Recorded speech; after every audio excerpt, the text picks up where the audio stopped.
A cat covered in blood keeps showing up at my doorstep. I moved to this quiet suburban neighborhood a few months ago. The move was supposed to be a fresh start. I work as a freelance writer, which means I spend most of my days at home, typing away on my laptop, staring out of the window at the small garden I've tried to keep alive. It's a simple life, but it's one I was looking forward to when I left the chaos of city living. The house I rented is small but cozy. It has a front yard with a few flower beds and a backyard with a high wooden fence that separates me from the neighbors. I didn't know anyone in the area when I moved in, and I haven't made much of an effort to get to know anyone since. I see my neighbors sometimes when I go out for my evening walks. There's a couple living behind my house. I've seen them a few times, mostly when they're working in their garden or coming back from grocery shopping. We've exchanged polite waves but never had a conversation. My days have settled into a routine. I wake up, make coffee, and sit down at my desk. I write for a few hours, take a break to eat lunch, then go back to writing until the late afternoon. In the evenings, I usually go for a walk around the neighborhood. It's a quiet area, and I enjoy the peace. Sometimes I see other people walking their dogs or pushing strollers. There's a park nearby with a small pond, and I like to sit there and watch the ducks.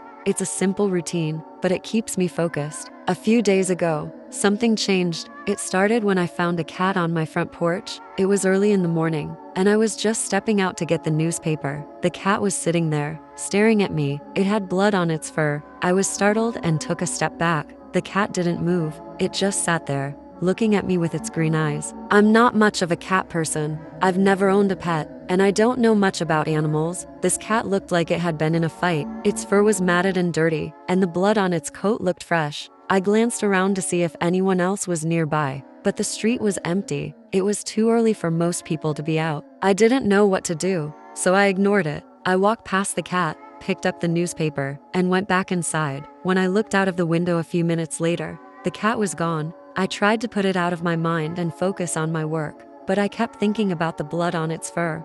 I wondered if it was hurt or if it had gotten into a fight with another animal. The next day, the cat was back. It was sitting in the same spot on my front porch, and it still had blood on its fur. This time, I tried to shoo it away. I opened the door and clapped my hands, hoping it would run off, but it didn't budge. It just looked at me, blinking slowly. I felt a shiver run down my spine, but I pushed the feeling away. It was just a cat, probably someone's pet that had gotten into trouble. I closed the door and went back to my desk. Throughout the day, I kept glancing at the window, half expecting to see the cat still sitting there. By the afternoon, it was gone again. I told myself not to worry about it. Cats roam around all the time. It was probably just passing through. But the next morning, it was back, same spot, same blood on its fur. This time, I noticed something else. There were small dark stains on my porch where the cat had been sitting. Blood stains. I stared at them, feeling a growing sense of unease. I didn't like this.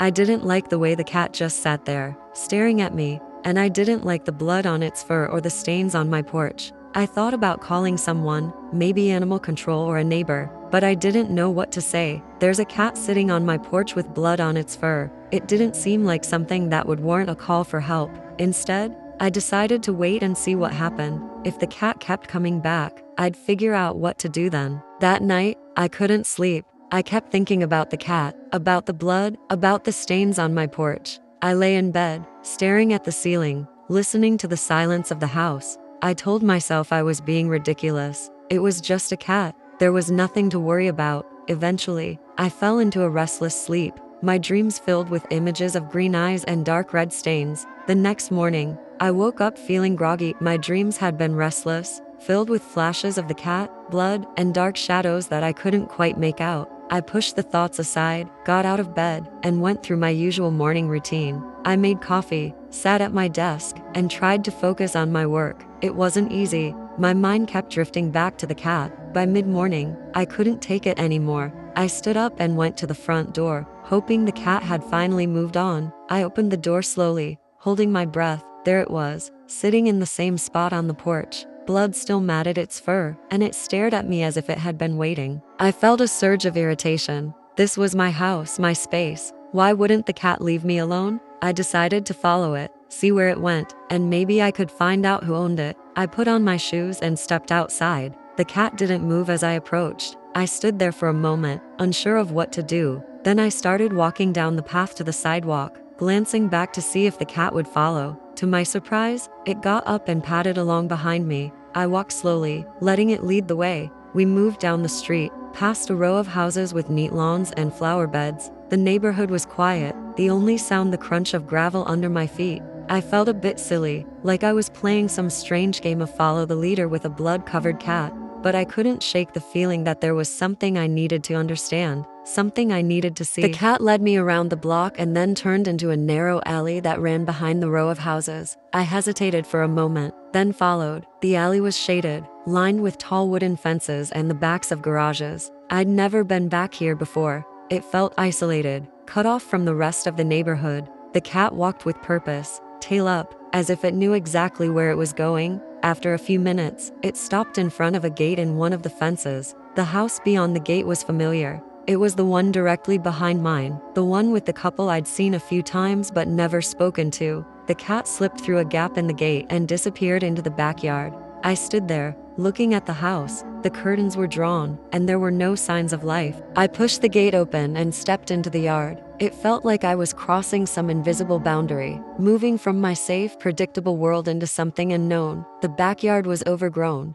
the grass long and unkempt. Weeds had taken over what looked like a vegetable garden. The cat had already moved to the back door. It nudged a small cat door with its nose and slipped inside. I walked up to the door and hesitated. It was quiet too quiet. I couldn't hear anything from inside the house. No voices, no sound of a TV or radio. My heart was pounding, but I didn't know why. I reached for the door handle and tried it. To my surprise, it turned easily. The door was unlocked. I pushed it open and stepped inside. The air was stale, filled with a faint, sour smell. I was in the kitchen. Dishes were piled in the sink, and the counters were cluttered with empty food containers. I walked through the kitchen into the hallway, calling out, "Hello, is anyone home?" There was no answer. I moved slowly, taking in my surroundings. The house felt abandoned, as if no one had been there for days. Dust had settled on the furniture, and the air was thick, smelling of death and rot. I made my way to the living room, pinching my nose closed, to where the curtains were drawn, casting the room in shadows. The cat was sitting in the middle of the floor, staring at a spot near the couch. As my eyes adjusted to the dim light, I saw what it was looking at. Two bodies were lying on the floor, half hidden by the couch, a man and a woman, the couple who lived in the house. They were lying on their sides, facing each other. Their skin was pale, almost gray, and their eyes were open, staring blankly. The smell of death was stronger here, and I could see flies buzzing around the bodies. There was dried blood on the floor around them, a dark stain that had seeped into the carpet. I stood there, unable to move. My mind went blank. I couldn't process what I was seeing. The cat walked over to the bodies and lay down next to them, its fur blending with the dark stain on the carpet. It looked up at me, its green eyes calm and unblinking. I felt like I was outside my own body, watching myself from a distance. The room seemed to tilt, and I grabbed the back of a chair to steady myself. I didn't know what to do. My thoughts were jumbled, a mix of confusion and disbelief. How long had they been here? What had happened to them? I took a deep breath and forced myself to think. I needed to call the police, tell someone what I'd found. I fumbled for my phone, my hands shaking. I dialed the emergency number and waited, listening to the ringing in my ear. When the operator answered, I tried to explain what I'd seen, but the words came out in a rush, barely making sense. I managed to give the address before my voice gave out. I stayed in the living room, staring at the bodies while waiting for the police to arrive. I couldn't bring myself to move or even look away. The cat stayed by the couple's side, occasionally licking its fur, which was still matted with blood. It seemed content, almost as if this was normal for it. The house was silent except for the faint buzzing of flies. The minutes dragged on, each one feeling like an hour. My mind kept going over the same questions. How did they die? How long had they been here? Why hadn't anyone noticed? I remembered the last time I had seen them, maybe a couple of weeks ago, working in their garden. They had seemed like a normal, quiet couple, nothing out of the ordinary. Now, here they were, lying dead in their own living room. I tried to distract myself by looking around the room. There were pictures on the walls, framed photographs of the couple at various events, smiling at a beach, posing in front of a Christmas tree, holding hands at what looked like a wedding. A normal life, a normal home. There was nothing in those pictures that suggested anything was wrong. I noticed a calendar on the wall by the doorway. The days were marked off with an X, but the last day marked was over a week ago. It seemed like time had stopped in this house. Everything was as it had been, except for the couple lying dead on the floor. Finally, I heard the sound of sirens in the distance. Relief washed over me, knowing that help was on the way. I went to the front door, opened it, and waited on the porch. I could see the police cars approaching, their lights flashing. They pulled up in front of the house, and a couple of officers got out. One of them saw me standing on the porch and came over. "Are you the one who called?" the officer asked. His voice was calm, professional. I nodded, unable to speak. I felt numb, like I was moving through a dream. The officer led me back into the house, while the other officers followed. I pointed to the living room,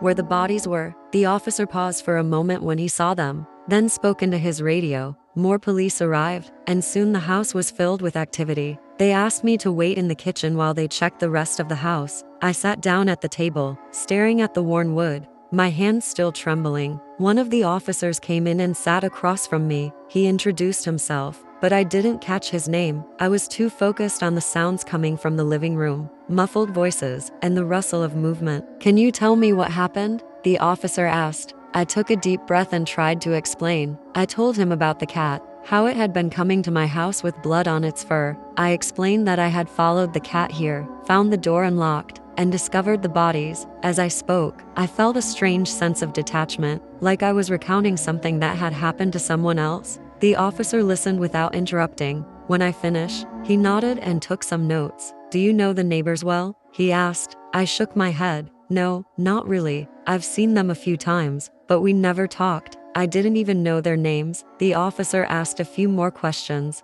then stood up. "We'll need to ask you to stay nearby, in case we have more questions, but you're free to go for now." He handed me his card. "If you remember anything else, give me a call." I nodded, still feeling numb. I stood up and left the house, walking back to my own. The police stayed behind, continuing their investigation. I glanced back once as I reached my front door. The house behind mine looked the same as it always had, quiet and unassuming, like nothing out of the ordinary had happened. Inside, my house felt different, emptier somehow. I sat down on the couch, staring at the walls, trying to process everything. My mind kept going back to the cat, the way it had calmly walked over to the bodies and lain down next to them. How long had it been doing that? Why had it started coming to my house? Was it looking for help? Or was it just acting on instinct? I realized I didn't know much about cats. They were mysterious creatures, independent and aloof. Maybe it didn't mean anything. Maybe it was just a coincidence. But the image of the cat lying next to the bodies, its fur blending with the dark stain on the carpet,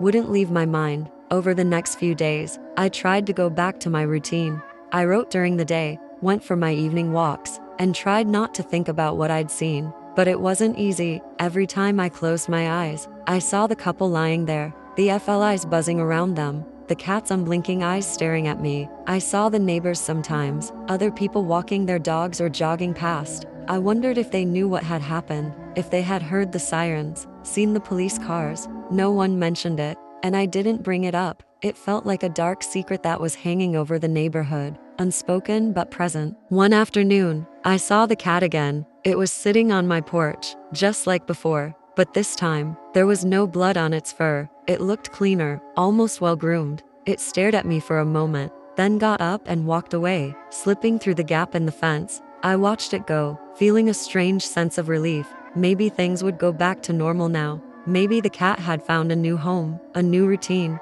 Maybe I could put all of this behind me and move on. I wanted to believe that, but a part of me knew it wasn't that simple. There were questions that would never be answered, things that I would never understand. The days passed, but I couldn't shake the feeling that something was off. I went through my routines, trying to get back to normal. I wrote during the day, made my meals, and went for my walks. I even started tending to my garden again, pulling out weeds and watering the plants. But the memory of that house, the bodies, and the cat kept creeping into my thoughts. Every time I looked at my porch, I half expected to see the cat sitting there, staring at me with those green eyes. I didn't hear anything from the police. No one came by to ask more questions, and I didn't see any news reports about what had happened. It was like the whole thing had been erased, swept under the rug. I still had the officer's card, and sometimes I thought about calling, asking if they had figured out what happened, but I never did. I didn't really want to know. I wanted to forget, One evening, I was sitting in my backyard, enjoying the last bit of daylight. The air was cool, and I could hear the faint sound of someone mowing their lawn a few houses down. It was peaceful,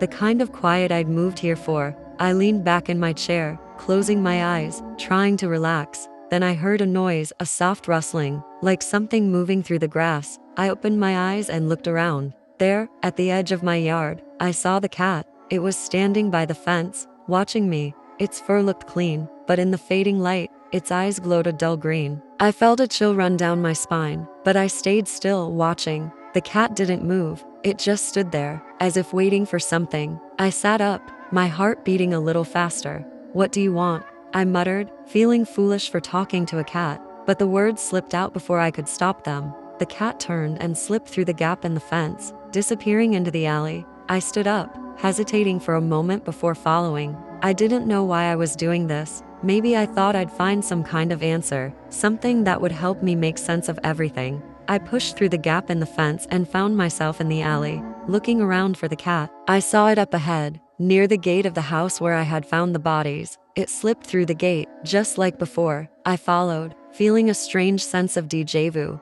The backyard looked the same, overgrown and neglected. The back door was still slightly open. I stood there for a moment listening. The house was silent. I stepped forward and pushed the door open, feeling the stale air hit my face. Inside, everything was as I remembered. The kitchen was cluttered, the hallway dark and quiet. I walked through the house, my footsteps echoing on the wooden floor. I reached the living room and stopped. The bodies were gone. The carpet had been removed, leaving a bare wooden floor with dark stains where the blood had seeped in. The FLIs were gone, and the smell of decay was faint, almost gone. The cat was sitting in the middle of the room, staring at the spot where the bodies had been. It looked up at me as I entered, its eyes unblinking. I felt a strange sense of calm, like I was exactly where I was supposed to be. I stood there, looking at the empty space on the floor, the cat at my feet. What had happened to the couple? The police had come, the bodies had been taken away, but there were no answers, no explanations.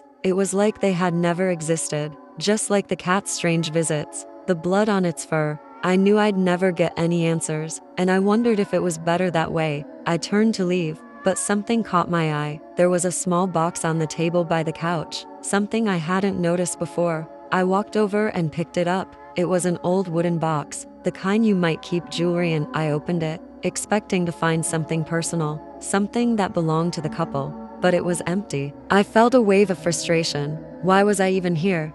What was I hoping to find? I put the box back on the table and turned to leave. The cat was still watching me, its eyes following my every move. I walked back through the house, out the back door, and into the yard. The air felt heavy, like a storm was coming. I closed the door behind me and made my way back to my own house. That night, I tried to sleep, but my mind wouldn't stop. I kept thinking about the house, the cat, the empty box. What did it all mean? Was there a meaning, or was it just random? A series of events that happened for no reason? I tossed and turned, unable to find any answers. The next day, I woke up feeling exhausted. I made coffee, sat down at my desk, and tried to work. But I couldn't focus. My mind kept drifting back to the house, the bodies, the cat. I got up, paced around the room, trying to clear my head. Around noon, I heard a knock at the door. I jumped, my heart racing. I wasn't expecting anyone. I went to the door and opened it slowly. 2 police officers were standing on my porch. One of them was the officer who had questioned me that first day, Mr. Anderson.